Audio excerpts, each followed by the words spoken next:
Women's football does nothing for me. It doesn't excite me like men's football does. I have indeed tried to watch it, but I just can't. It doesn't stir any sort of excitement or emotion in me, and I couldn't give a shit who wins, to be honest with you. I would rather watch two blind men play drafts all evening on telly, than women's football. That's how shit and boring it is. Now, as much as I don't observe women's football, I can't take away their success from them. Now, apparently, they've just advanced through to some stage of whatever tournament they're in. That's how much shit I give. I don't even know what the fuck they're playing in. But it's made the news because a BBC presenter who commented after they won this particular match commented on the fact that the England female football team is all white, even their substitutes. Now, I'm not sure what the skin colour of this team has to do with whatever tactics they're using to successfully advance into a tournament, but there we go. That's where we are now with mainstream media. They are more concerned with the colour of a competitor's skin than tactics and success. Now, I know some of your favourite YouTubers have made videos on this issue, but I'm going to give you my take as well, because I believe more voices are needed to defend us as a demographic because of the attack we are constantly under and having to endure, even by people from our demographic, these self-loathing lefties out there. But we need more of us on here before this shit gets too far and we end up having more rights taken away from us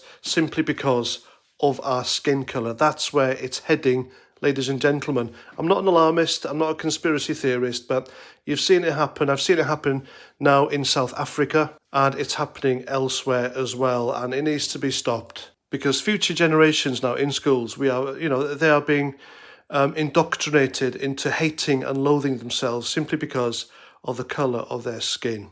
Now, what you see in front of you is the team photo of the Nigerian women's football team. Where's the diversity there? Where's the outrage by the BBC because there are no white or Chinese or Muslim or whatever other race that exists on this planet in this Nigerian women's football team? Why is that? And so I popped onto Twitter to see what people were saying, and thankfully there are one or two people on there still with common sense, and they haven't been cancelled yet, but I can assure you they will, because they questioned this. They questioned this rather stupid and machine-like BBC reporter who is white. She looks white, yet she went along with the narrative that her own skin colour is a negative factor in the England football team's success. I mean, how can you stand there in front of a camera, being white, and say, oh no, look, they're too white, that's a bad thing? Now, there's no evidence whatsoever to suggest that skin colour determines how good you are at football. My three favourite players of all time are of different shades of skin. You got Italy's Roberto Baggio, Germany's Gerd Muller from the 70s, their bomber, prolific goal scorer. All right, he may have been a goal hanger, but still he knocked them in. And of course, stumpy Argentinian cheat Diego Maradona.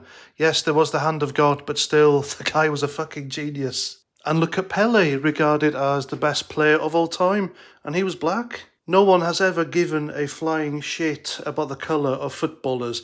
We just care about how they dribble the ball with their feet, how they knock them in, and how they entertain us. And any genuine racism in football, that's all in the Eastern Europe, Russia.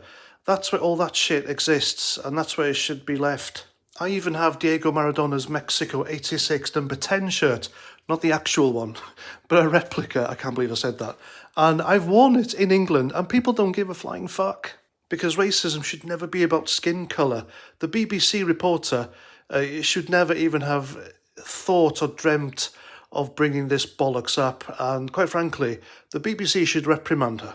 But what this does tell me is that the success enjoyed currently by the female England football team is because the team was picked on merit rather than ticking boxes. Unlike the men's England football team, who is all about diversity, and thus it was diversity that stopped them winning the Euro finals a few years ago. Now, I'm not saying on this video that the England football team lost that final simply because of a player's skin colour, But the manager, Gareth Southgate, said himself that the England team's success was all down to diversity, and diversity will make them win things. Well, oh no, it didn't, did it?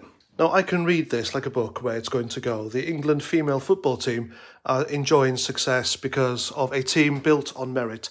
The BBC reporter said this. Twitter people are getting outraged because of this, including Femi, by the way, who tweeted this. When people point to a lack of diversity at the top of a field, they're saying it's statistically unlikely that the only people with the talent to make it there are all the same race.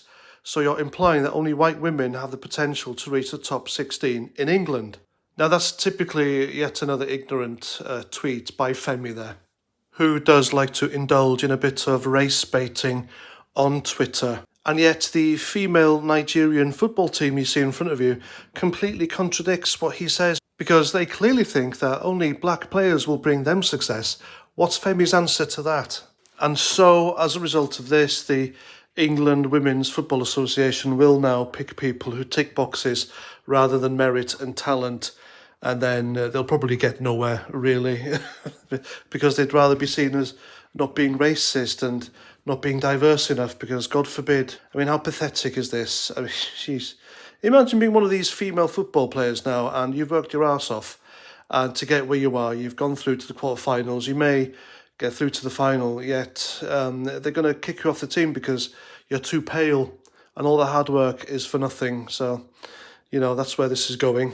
And that, folks, is a sad fact. And that's my video. Please let me know what you think in the comments. What do you think is best for the success of anything from sporting teams to businesses? Is it ticking boxes or is it merit? Please let me know in the comments. And that's that. Until the next time, Roger Trout.